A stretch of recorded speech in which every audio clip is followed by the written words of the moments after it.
já participou do curso Pensamento Bandeiro, muitos aqui já tiveram presente. Então, é uma honra recebê-la.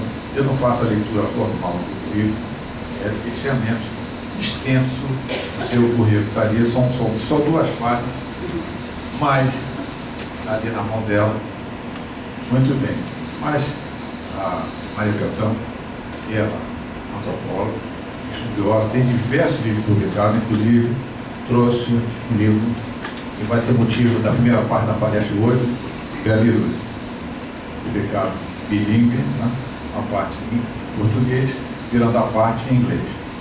Vai receber o livro, e para a gente, Pensamento Bandeira, é muito importante esse assunto, vai ser falado aqui. Bom, né? Você já conhece o público aqui, está esperando, esteja a sua casa aqui, esteja à vontade, tá bom?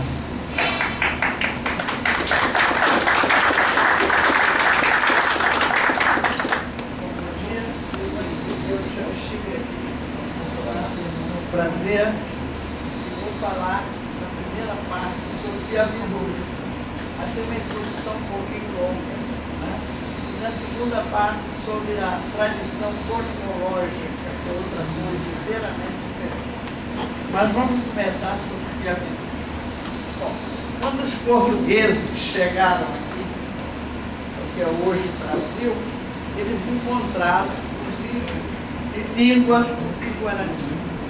Então, a primeira ressalva que eu vou fazer é que, quando se trata de grupo linguístico, nós não colocamos no plural. É os Tupi-Guarani, os Turi-Coroado, os Guaitacá. Então, não estou errando o português. Agora, quando você fala de modo geral, você pode falar os Tupi-Guarani, tudo bem. Então, eles encontraram esses índios e... quem seriam esses índios? Segundo o grande pesquisador, Arion Dalinha Rodrigues, que trabalha na Universidade de Brasília, o maior especialista de língua indígena do nosso país, ele tem um trabalho, está até nas enciclopédias e tal, um trabalho suntuoso, maravilhoso, detalhado sobre línguas indígenas, que eu consulto muito frequentemente. Ele acha, então, que os Tupi-Guaranis vieram do que é hoje o território de Rondônia, que fica a oeste do Brasil, né? Naquela região do Rio Guaporé. Por quê? Ali ele encontrou vários grupos de língua Tupi-Guarani acumulados ali, a maior quantidade desses grupos de língua Tupi-Guarani, e ele chegou a essa conclusão também porque ele se baseou na percentagem de cognatos. O que é isso? São palavras ou vocábulos que têm uma raiz comum. E ele chegou, então, à conclusão de que, como tronco, uma coisa maior, eles se desenvolveram nessa região do Guaporé, hoje Rondônia, há 5.000 anos. Como família linguística há 2.500 anos. Quer dizer, eles se deslocaram dessa região e acabaram ocupando grande parte do Brasil. Naturalmente, existiam outros grupos. E o metrô grande, o metrô francês, que deixou um trabalho sobre a cultura material dos Tupi-Guarani, né, língua francesa, ele disse que os Tupi eles queriam sempre ou exterminar os outros grupos ou assimilar. Quando eles não podiam, eles tinham uma espécie de comércio silencioso, por exemplo, dos Guaitacá, que habitavam toda a planície dos Guaitacás, entre o rio Macaé e o rio Paraíba, uma área imensa do estado do Rio. Agora, como os Tupi-Guarani, se deslocando desse ponto, do Guaporé, ocuparam o Brasil? Então, a estratégia de ocupação territorial se baseava num tripé. Era a aldeia, o acampamento e os piabiru. Os piabirus, que é esse aqui, rural, eu estou com isso da família. Os piabirus, eu vou explicar bem o que era, né? Da remanescentes dele. A gente viaja por cima do que foi o piabiru e não sabe, e eu vou explicar para vocês. Então, o que era a aldeia? A aldeia do Tupi-Guarani, nos primórdios, não é? Ela podia ter só um número pequeno de habitantes, 200, 300. Quando, em tempos de grande estabilidade, elas chegaram a ter 1000 habitantes. Em tempos mais difíceis, tinham 200 metros de casa das malocas. Nos tempos mais estáveis, mais fartura e menos guerra, tinham malocas de até 600 metros. Como é que era a constituição de uma aldeia? Era um grande círculo que fechava a aldeia e tinha uma paliçada chamada, que era de pau, às vezes troncos cortados de palmeira. Eu tenho uma fazenda em Paraíba do Sul, que é toda feita assim, com barro entre um tronquinho e outro, né, formando uma área de proteção. Muitos historiadores, inclusive eu penso que muito provavelmente essa paliçada, que às vezes era dupla, ela não é de origem tupi. Ela foi introduzida pelo próprio português. E realmente eu vejo tantas aldeias de outros ilhos por aí que não tem essa paliçada. Pode ser que eu me engane, mas eu acho que foi uma invenção já dos portugueses. Da minha casa, por exemplo, é uma casa de 2 andares, muito bem estruturada. Ela é baseada em 3 colunas de sustentação e as paredes de cima não tem correspondente embaixo, não tem parede embaixo. Tem o quê? Tem vigas de madeira de jacarandá de 15 e outra de 12 metros de extensão. É uma coisa prodigiosa, mas é assim. Entendeu? A gente aprendeu muito com isso e aprendeu muito pouco conosco, né? Talvez a paliçada tenha sido um pouquinho dessa aprendizagem. E nessa aldeia, nos bons tempos, eram terrenos arenosos que eles faziam as casas junto ao oceano. E tem um caso na Ilha do Governador que a aldeia era cortada no meio por um riacho, que eu escavei lá. Isso é interessante, né? Em terrenos assim aprazíveis, muito boa pesca. E na Ilha do Governador tinha Tupi-Guarani, eram os Teguiminós. E a ilha era chamada Ilha do Gato ou Ilha dos Índios Maracajás, ou tipo Teguiminós, são sinônimos. Agora, eles não se davam com os Tupinambá aqui, que moravam aqui, não se davam porque eram da mesma língua, mas eram inimigos, né? Sabe lá Deus porque eles eram inimigos. Bom, essas aldeias tinham então, era um círculo, as casas eram retangulares e no meio tinha uma praça quadrangular, era tudo geométrico. Nessa praça, toda a vida social, inclusive a vida religiosa, se passava nessa praça central da aldeia. Eles enterravam os mortos nessa praça, muito raramente dentro das malocas, né? E quase nunca fora, né? Os acampamentos que nós vamos falar daqui a pouco. E eles tinham uma cerâmica muito característica, própria dos Tupi-Guarani, que era uma cerâmica feita de rolete, uma pintura labiríntica. Tinha por dentro uma pacotina. Eles como é que conseguiam isso? Eles botavam argila dentro d'água, subia aquela argila mais fina, eles tiravam, botavam seiva de alguma coisa para tornar essa argila branquinha e recobriam a peça de cerâmica que era feita com rolete, né? Então, roletes assim, fazia o fundo e depois roletes super fortes. E botavam no interior, especialmente tigelas muito bem pintadas, elaboradas e tal. E o corrugado. Então, toda vez que um arqueólogo, um antropólogo vê restos de um sítio arqueológico que tem a cerâmica pintada desse jeito ou corrugada, sabe que é Tupi-Guarani. Então, isso é uma pista importante. Mas a cerâmica Tupi-Guarani, na minha opinião, foi alcançada 2.500 anos. Mas ninguém sabe direito, tem datado até 980 anos, só há uma pequena disputa. Eu digo que os Tupi-Guarani chegaram aqui, uma difusão radial por todo o Brasil e até fora um pouco. Eles chegaram aqui há 400 anos, no ano 400,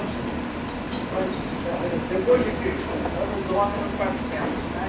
400 depois de Cristo.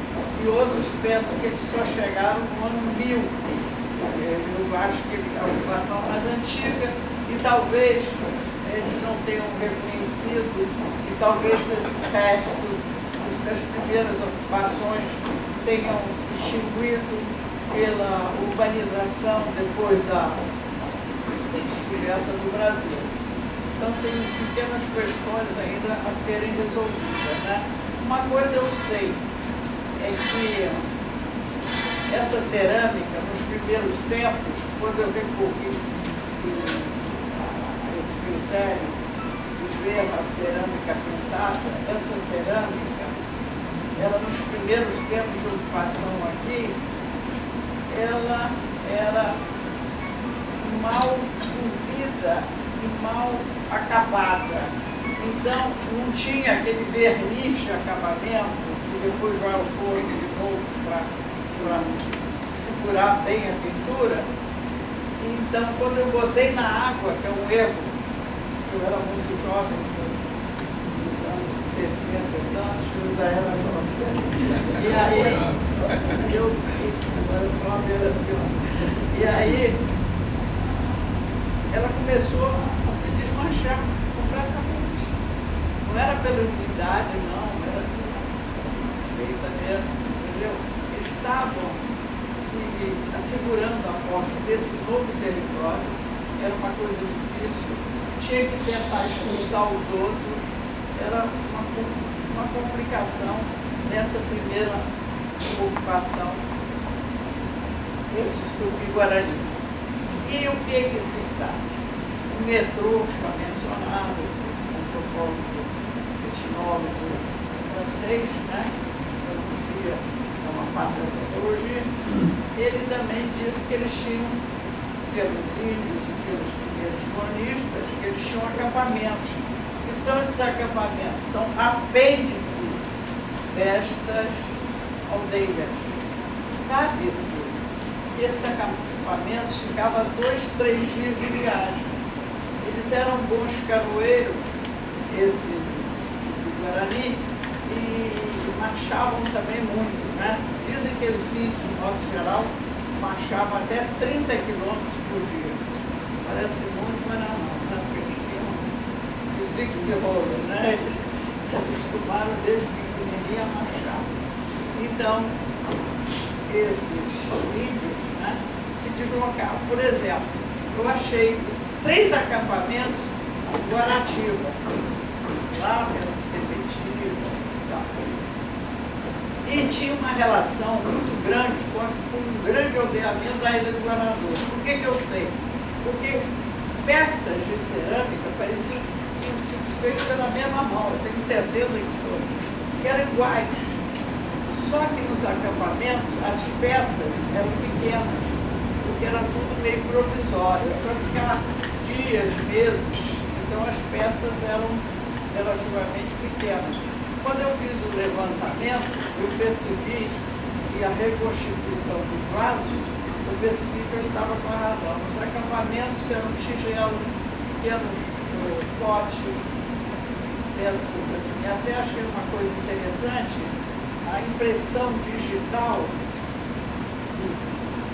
de uma pasta para verificar se tinha alcançado a boa plasticidade.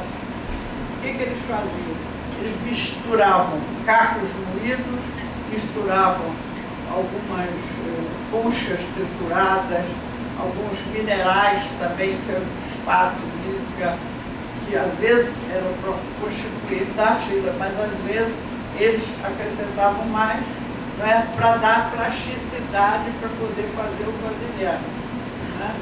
Então, esses acampamentos que eu encontrei, o que espantou o etnólogo, que até escreveu um artigo comigo, é que esses acampamentos eu encontrei vários nesse manguezal lá em Guaratiba, vários juntos. Normalmente se encontrava um, era acampamento descrito pelos cronistas de caça, de pesca, de coleta, de viagem e de guerra.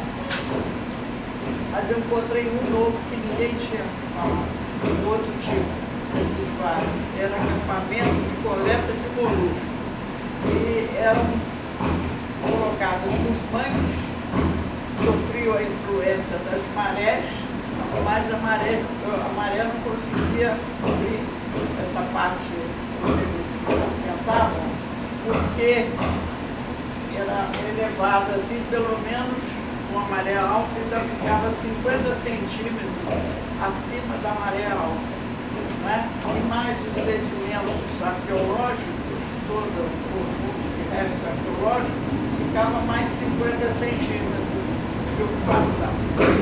E é muito interessante que a vegetação do entorno era de um tipo próprio dessa vegetação que você encontra no mangue. Todo mundo aqui já viu, aqui na beirada da lagoa tem, né, umas partes aí com a vegetação própria do mangue. E em cima do acampamento, que tinha muita concha, porque era acampamento e coleta de molusco, esse é da minha autoria, eu que descrevi. A vegetação era condicionada pelas conchas, né, pelo calcário das conchas. Então era septiabeiras, era rixabeira, aroeira. Então de longe, eu a 2 quilômetros, eu dizia, lá tem um sambaquinho, porque é tipo, se ele fosse redondo, né, ou oval. Agora, quando é banco de molusco, não, ele é uma espécie de retângulo, né, é diferente também, tem essa mesma vegetação. Mas é fácil, de longe, eu localizava nos acampamentos de molusco. Então, os etnólogos nossos ficaram admirados como eu descobri tanto acampamento junto nessa mesma planície, né, de Guaratiba. E lá eu encontrei na areia, que é branquinha, os restos que ficaram das estacas das habitações, que era um tipo de paravento, que é uma edificação provisória, e esses acampamentos tinham só 40 metros de diâmetro, 50, nada a ver com a grande aldeia, né, dos bons tempos, né, que era muito grande, muita gente. E a gente fica a pensar qual era o sistema de deslocamento dessa aldeia para lá. Se um grupo grande iria do mesmo plano, da mesma linhagem, se era escolhido de vários clãs diferentes, algumas pessoas, isso nós ainda não sabemos. Certas coisas a gente pensa que nunca vai descobrir, mas um dia descobre, né? Então, é outro tripé da ocupação do Tupi-Guarani. Eis que vamos chegar aos piabirus. Os piabirus, o que quer dizer isso? É uma palavra de língua tupi-guarani. P quer dizer sempre, caminho, pé, parece pedra de P, é caminho. Abiru, eu já traduzi caminho que se percorre, eu consultei um especialista e ele disse, põe caminho que se percorre, uma coisa mais abstrata. Mas tem uma enciclopédia que diz que é caminho do gramado amassado, que é uma coisa mais palpável, né? E esses piabirus, de modo geral, são trilhas, né, abertas, ou na mata, ou nas praias, nas ilhas, onde for, e eles tinham apenas 1,5 metro de largura, não é? Agora, é absolutamente, isso já passou, né, que é a cerâmica do Tupi-Guarani, que tem aquela barra ali vermelha também, que é outra sinalização que é do Tupi-Guarani. Aqui é o pintado, lá é o corrugado. Pode passar. Aqui são fossas culinárias das portas das malocas. Era muito bom até para espantar mosquito. Eles faziam uma fossazinha, comiam o molusco, jogavam ali, tem muito carvão, muito pouquinho carbonizado e tal, ficava na porta das malocas. Nunca confundi isso com sambaqui. Sambaqui é um monte cônico, geralmente bastante grande, de uma atividade muito mais alta, pode ter 8.000 anos até 10.000 anos, a faixa mais antiga de 6 a 10.000 anos, 8 de média, né? Eu encontrei uma colega minha da outro de 8.000 anos, então são diferentes, certo? Isso é uma fossa culinária do tempo dos portugueses, da Ilha do Governador. O que os portugueses fizeram? Fizeram uma fossa como a deles, como a nossa. Em vez de ser uma em cada maloca, eles juntaram tudo lá atrás, para não dar cheiro. Se bem que não dava, porque era tudo colocado no fogo, né? Acabava com o cheiro de qualquer coisa. Da mosquito, né? Colocava tudo lá, mas não sei se é uma boa ideia não, porque lá ficava sempre em cima do vinho e devia juntar mosquito lá dentro. Então, por que é dos portugueses? Porque o Frois Abreu, ele definiu isso aí como sendo sambaqui. Sambaqui sempre é feito com camadinhas, entendeu? Cônicas, sempre é subindo. Não é plano, não é um bolo só como isso aí. E aí dentro eu encontrei pulmões metade do nosso física ambiental, não sabia focar, né? Então eu encontrei pregos daqueles antigos, do primeiro momento. Encontrei aí na Ilha do Governador aldeia que mostrava a passagem entre o período imediatamente antes da chegada do europeu. Depois da chegada do europeu, então se transformou a aldeia em aldeamento. Qual é a diferença? A aldeia é uma ocupação completamente indígena e aldeamento já há uma autoridade, por exemplo, jesuítica, uma autoridade administrativa dos portugueses, entendeu? É um aldeamento. Aldeia é um índio puro, não tem mais ninguém que manda, ele próprio manda, e aldeamento é outra coisa. Tem branco, né? Já tem branco aqui. Mas aldeamento já tem branco, né? É só do índio, né? A aldeia é só do índio. Aldeia que é só do índio. Aldeamento já tem branco. Ah, do branco, do homem branco. É, exato, interagindo. Estava entendendo errado, eu fui olhar o branco. Ah, desculpa. Tá bom. Esse raciocínio, né? Obviamente já tem uma autoridade civil, uma autoridade religiosa comandando o local.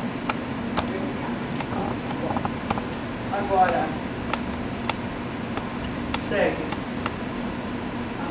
Aqui é outra coisa. Eu encontrei na Ilha do Governador uma ocupação estranha. Foi nos meus tantos anos de arqueólogo, geólogo, eu nunca aconteceu isso comigo. Eu descobri uma coisa muito importante sem saber que tinha descoberto. Eu apenas, no livro que eu publiquei em 1978, eu descrevi que eu encontrei na Ilha do Governador o chamado sambaqui das Pichunas. Não tem nada de sambaqui, vocês estão vendo que eu encontrei aquela estruturazinha que eu descrevi, né? Superposta, né? Um monte de cônicos, todas retangular, com toras, a guisa de paliçada, toras de 4 metros, alguns resquícios daquelas toras tudo misturado. A louça indígena, depois louça europeu, até uma porcelana de Macau. Isso intrigou muita gente. E a porcelana de Macau tem lá surgiu no século XIX, não sei bem, mas é uma coisa relativamente decente nessa ocupação. E eu descrevi isso dizendo que tinha mais cara de uma fortificação europeia. Bom, sabia eu, não tinha a menor ideia que depois grandes nomes da história, por exemplo, Max Guedes, essa Maria, vai ser considerado o maior especialista, ele morreu agora ontem, e o litoral do Brasil sabe tudo, conhece tudo. Ele então considera que eu descobri a primeira feitoria. No Brasil de 1503 ou 1504. Foi bem. Vasco Marins acompanha Max Guedes. Eu próprio estou convencida que eu achei a primeira feitoria. Então, por que eu vou explicar isso? É porque os historiadores, todos, baseados em alguns documentos, falam que a primeira feitoria estava localizada em Cabo Frio. Aí, Uruguai, Rolando, Laguarda, Trias, 1971, quer dizer, eu já tinha descoberto, mas só publiquei em 78, e não foi influenciado pela minha descoberta. Nem eu pela dele, eu conhecia historiadores, eu conhecia.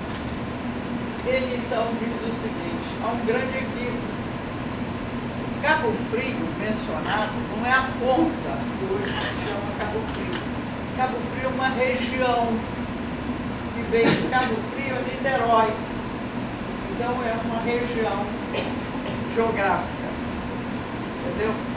E, muito provavelmente, a feitoria estava localizada na ilha do Governador, na Baía de Guanabara.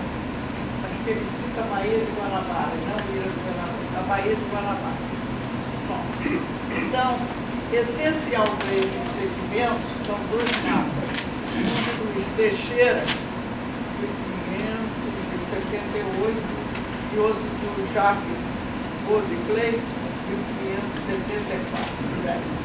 Esses dois mapas também esclarecem algumas coisas. Mas tem um regimento de Manaus chamado Bretoa. Esse regimento dessa nau é muito importante. Esse regimento, Inés de Mafra, ele afirma que o piloto dessa nau foi ficar de castigo na Baía de Janeiro, do Rio de Janeiro, Baía de Janeiro, numa ilha grande. E lá pelas tantas, ele escreve dizendo muito mais, clarificando tudo. Ele disse, nós ficamos nessa baía, uma ilha grande, cheia de pau-brasil, assim como as ilhas em torno dessa ilha, que é a ilha do Governador hoje, né? Ali na Baía de Guanabara, cheia de pau-brasil, era um lugar de oratório cômodo, era um lugar aprazível, era um lugar que os índios eram amigos dos portugueses. Não tem erro. Então, aponta claramente para a ilha do Governador. Então, eu acho que é inútil ficar dizendo que em Cabo Frio, porque ele citou Cabo Frio. Cabo Frio é um acidente, onde a costa que vinha assim, ela dá uma guinada de leste para oeste. Então, é a região de Cabo Frio, ela vem até Niterói. Não é? E essa parte da ilha, onde eu achei, muito provavelmente, essa feitoria, os restos foi uma feitoria, é a parte, até pela toponímia do Rio, tá, os nomes todos que tem nessa parte, até hoje aí do Governador, é voltada para Niterói. Era um lugar escondido, onde a pessoa podia aportar, ficar lá escondido, né? né, cortar o pau-brasil, entender com os índios todos, tupiniquins ou maracajá, que é a mesma coisa, e então a feitoria devia ser mesmo, porque Cabo Frio não tem condições, não tinha essa quantidade de pau-brasil, não tem ilha enorme, faltam informações que está no regimento da Nau Pretor, né? E você vê que já naquela época o piloto, né, roubou os machados para ficar de castigo um mês lá na ilha, do Pernambuco. Então, vamos agora a uma coisa importante, que são os piabirus. Segue. Isso é uma... Cabo Frio interessa a bacias ricamente decoradas, conchas perfuradas ou lá encolares, né? Segue. O índio Pinambá, segue. As casas, segue. O acampamento com a marca ainda das estacas de uma fogueira no meio, não é? Acampamentos aqui mostrando o outro ângulo, né? No plano, e aqui no perfil, segue. E nos acampamentos, raramente se encontra esqueletos enterrados. Tudo se dava nessa praça quadrangular da aldeia. Depois da descoberta, ainda ficou um pouco assim, mas nunca nos acampamentos. Mas a minha descoberta foi de 2 homens, mais uma mulher com uma criancinha, prova que alguma coisa terrível estava acontecendo. Essa é uma ocupação de 100 anos, mais ou menos, antes da descoberta do Brasil, e que eu tenho provas de que a situação era estável, porque eles estavam todos, por exemplo, na Ilha do Governador, estavam em cima das laranjas, né? Em terreno de latossolo, pegajoso, um pouco friável, semi-friável, e pegajoso, argiloso, algumas vezes, e eles tinham lá, onde está hoje o Instituto de Pesquisa da Marinha, era uma grande aldeia, antes da chegada dos portugueses. E logo depois você vê uma outra aldeamento, em cima logo. Então é um momento assim de 20 anos, 30 anos de diferença só. Não é? E por que eles enterraram lá? A situação não estava boa. Ou tinha grandes tempestades, um evento climático, ou eles não podiam atravessar porque os tupinambá estavam dando trabalho para eles. Eles não podiam atravessar. Eram os inimigos, falando a mesma língua. Vocês sabem que eles, os tupinambás, se aliaram franceses, tupiminós, o Maracajá, se aliaram aos portugueses. E com relação, com relação ao enterramento de mulher com uma criancinha, uma coisa terrível pode ter acontecido, porque os missionários ficaram cansados de retirar a criança viva, que era enterrada junto com a mãe quando não tinha ninguém para amamentar. Entendeu? É enterrada viva. Presumo que davam algum chá, alguma coisa para eles dormirem e depois morriam lá enterrados. Mas aí dá. Então eu acho que tinha pouca mulher nesse acampamento, porque essa criança coitadinha foi enterrada viva. É o mais provável. Não estou jurando, não. A arqueologia, o arqueólogo, dá muitas interrogações em suas conclusões. Então vai aí uma grande interrogação. Agora vamos aos piabirus. A coisa mais espantosa que eu já vi na minha vida em relação ao caminho foi esse caminho que sai da Lagoa dos Patos, do Rio Grande do Sul, percorre todo o litoral até o rio Amazonas. Antes um pouco de chegar ao Amazonas, ele vira para o oeste e vai para Cusco, no Peru. Olha, eu fiz um cálculozinho no nosso litoral, sem as reentranças tem 7.000 para 8.000 quilômetros, né? E com as reentranças tem 9.000. Bom, fiz um cálculo ali, sem a reentrança, a gente vai mais ou menos no litoral, assim, na quase reta. E é inacreditável esse caminho. Esse caminho é página. É absolutamente inacreditável. Eu não posso comparar romano com índio, claro, duas coisas heterogêneas. Mas eu só queria lembrar que o caminho maior dos romanos, a Via Ápia, só tinha 300 quilômetros. Entendeu? E aqui, a rede viária dos Tupi-Guarani pegava todas as aldeias até todos os acampamentos. Uma ramificação inacreditável no Brasil quase todo, não é todo, porque tinha aqueles outros grupos linguísticos que eu já mencionei, tem vários outros, né? Eu não menciono aí. Mas o que eu trouxe aqui foi o que eu consegui levantar. Tinha documento. E a primeira vez que se falou em Piabiru foi um padre jesuíta, Pedro Lozano, no iníciozinho do século XVIII, portanto, 200 anos depois, né, 1722, 200 anos depois da descoberta do Brasil, esse Pedro Lozano, ele descreveu o caminho dos Piabirus. Olha, aí já tem uma redundância, porque caminho é pé, né? Pé já é caminho. Ele não sabia dos Piabirus, que ligava São Vicente, né, hoje São Paulo, até a Bolívia, rodovia as Minas de Prata. Esse caminho é uma coisa absolutamente extraordinária.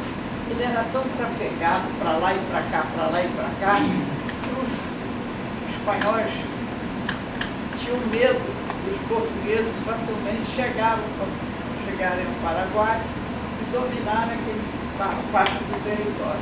E os portugueses também tinham medo que os espanhóis descessem. Então nós aqui do lado de cá, nós fizemos uma série de quartéis até lá, pusemos índio para tomar conta, com medo de uma invasão, porque o medo era Recife, né? Não sei se os portugueses sabiam que os espanhóis também tinham medo. E o caso de espionagem, que eu não lembro direito, mas eu já vi há tanto tempo, então tinha isso. Muitos historiadores, pela inteligência, sagacidade, criatividade, opção de adjetivo demonstrada na abertura desse caminho, eles começaram a dizer que eram os incas que criaram os caminhos. Olha que coisa preconceituosa. Nós sempre nos nivelamos por baixo, entendeu? O índio, no livro que eu publiquei, graças a Deus, é um prêmio internacional, o Alto Sertão, eu mostro um capítulo uma enorme coleção de vegetais utilizado pelos índios para várias doenças. O anticoncepcional já era conhecido pelo índio, entendeu? Depois que o civilizado, o livro civilizado se apropriou. E várias outras coisas. Então, o urubu, que dá uma flor, uma abóbora linda, que eu vi muito na minha fazenda, tem raízes que vão para lá e para cá, um para leste e para oeste.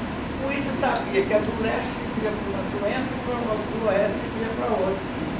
Foi pela luminosidade do tempo de luz que absorvia os minerais que tinha lá no sedimento, né? Então eles tinham uma capacidade de conhecer, né, por experiência anticoncepcional, já sabia. Penicilina não tem notícia aqui da gente, mas os maia, né, criaram o conceito de zero antes do europeu. Eles, os maia, o grau de civilização, já se pode falar em civilização, tinha calendários complexos, uma série de técnicas de meditação, de arado, né, manual, machinha, são de coisas, né, que apontam para um grupo mais civilizado. Eles botavam o milho nas entranças assim, das pedras até criar um bolor. Aí vinha aquele sacerdote todo emplumado, né, Ao nascer do sol, tirava aquele bolor, dava um homem infectado. Ao meio-dia, o apelo mandava. O sol morria, dava de novo. O que é isso? Porque esse cima de 6 horas. E nós somos papapá. O Frame apenas, ele oficializou, já estava feito, porque a pata descoberta, estava dizendo, já estava descoberta nesse livro. Mas a quantidade de remédios, tem um remédio por ano de cheiro que eu dou para a minha equipe toda, eu levo 18 pessoas, em geral, no Alto Sertão, na Bahia, e quando eles têm problemas gástricos, intoxicação, dor de barriga, tudo por ano, fica curado em algumas horas, entendeu? Tem alguns remédios bem fracos, por exemplo, tem aquela centopeia que ela deixa quando anda, às vezes um rastro marrom, para mim é um excremento dele, mas eles pegam aquela coisa marrom, quando o dente, você está morrendo do dente, está com o nervo exposto, eles colocam, dá hoje o caboclo de lá, prendeu tudo, colocam em cima do dente, imediatamente mata o nervo. Mata o nervo, agora tem uma consequência terrível, um efeito colateral horrível. Em um mês, mais ou menos, o dente craquela todo, ele abre todo e sai. Então você perde o dente, acaba com a dor de dente. Não é assunto aqui para hoje, mas eu estou dizendo que eu vou morrer espantada com o tamanho desse piabiru. A Transamazônica já existia, né? E nós estamos querendo criar a Transamazônica, né? E que falta nos faz, não é? Brincadeira do coronel.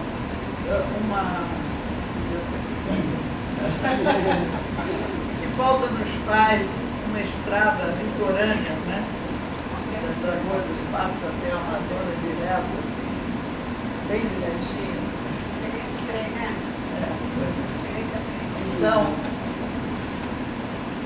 estava falando de feitoria, e a feitoria surgiu por quê? A feitoria surgiu por causa do piabiru, por facilitar, criar primeiro um processo defensivo da nossa costa, por causa do piabiru, que facilitava a instalação de uma feitoria na costa. Então houve tempo que nós formamos um cordão de feitoria, desde o sul até o Amazonas, um cordão de feitoria. Segundo o grande falecido Afonso Arinos, né? Eu sou amiga do Xadeu, que é o mesmo nome, do senador e tal, político. Ele disse que essas feitorias eram construções primitivas, no caso se pode chamar de primitivo, mínimo, nem uma outra história. Nós é que somos. Bom, construções muito precárias, verdadeiras caiçaras, era feita de pau a pique, entendeu? Tinha um lugar para armazenar víveres e a técnica do escampo era muito utilizada. O índio trocava mercadoria com o branco, né? Ou o índio trabalhava com o branco e o branco pagava a mercadoria que eles não tinham, né? O metal, por exemplo, muito apreciado, espelhinho, pontinho, tinha materiais que não tinham, chocolate, tinha aqueles mantos primários, branco, mas não tinha certas coisas que nós outros temos que eram do agrado índio. Mas começaram a exigir muito material para eles trabalharem.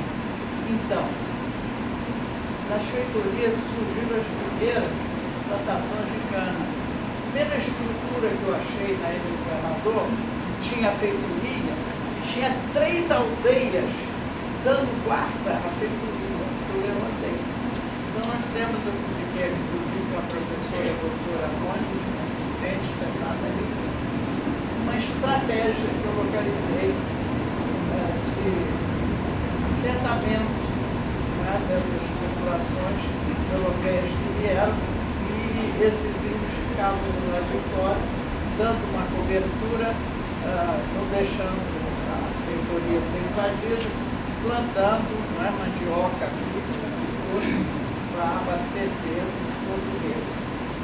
E as primeiras plantações de cana surgiram nas feitorias, né? As feitorias foram depois criadas as capitanias hereditárias, todos vocês já ouviram falar. E depois surgiram pela costa toda inúmeros engenhos. E aí, por causa desse problema com o índio, que existia cada vez mais, surgiu com os engenhos não só grandes plantações extensivas de cana, como a mão de obra africana, né? E eram para cá. Bom,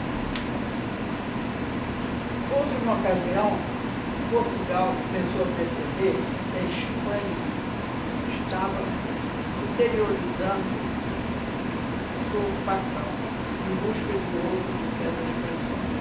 Então, Portugal também teve a ideia de começar a mandar expedições onde o índio já ia, mas o índio não era capaz de localizar ouro e pedras preciosas. Não era dele, tinha tanta coisa, era tão farta, ele tinha uma sabedoria ecológica, tinha tanto peixe, tanto fruto nosso, né?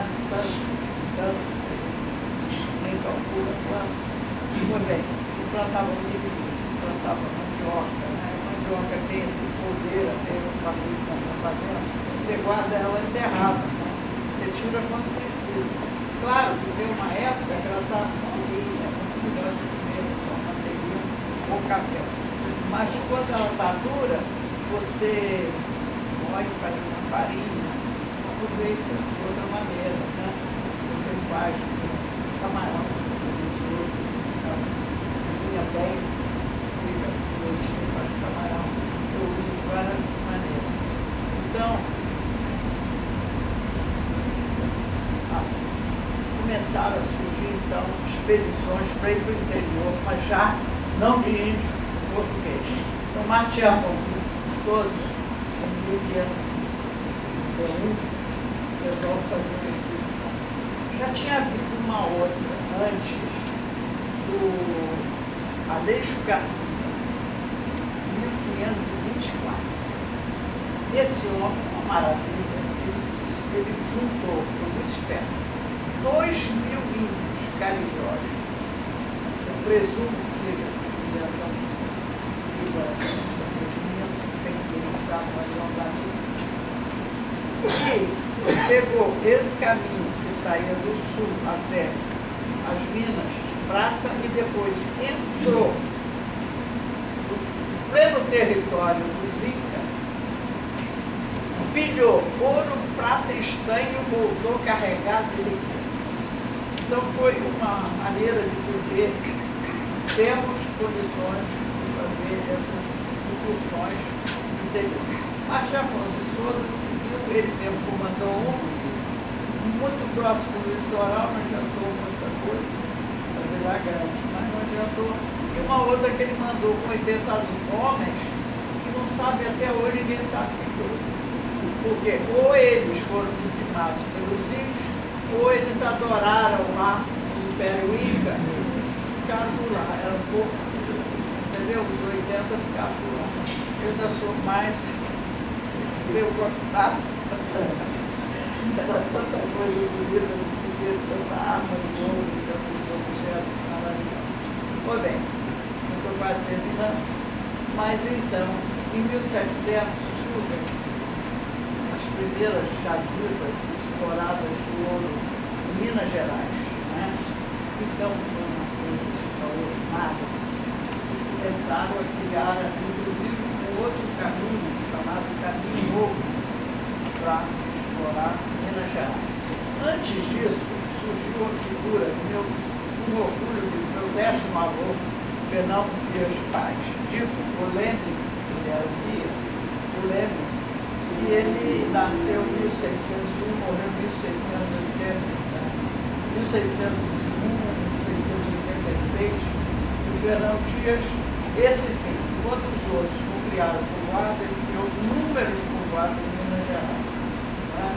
E morreu achando que no norte de Minas ele descobriu as famosas esmeraldas. Há um historiador, que deve ser marido, né?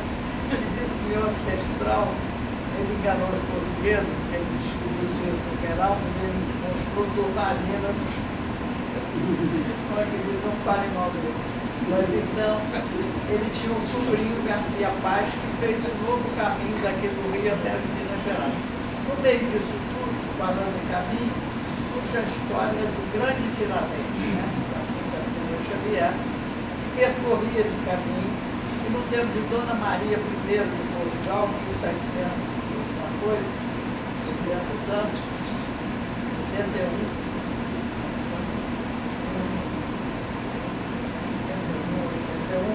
ela fez uma portaria e designou o Tiradentes para comandar todas as pessoas que tomavam conta desses caminhos, por causa do grande número de assassinatos e assaltos.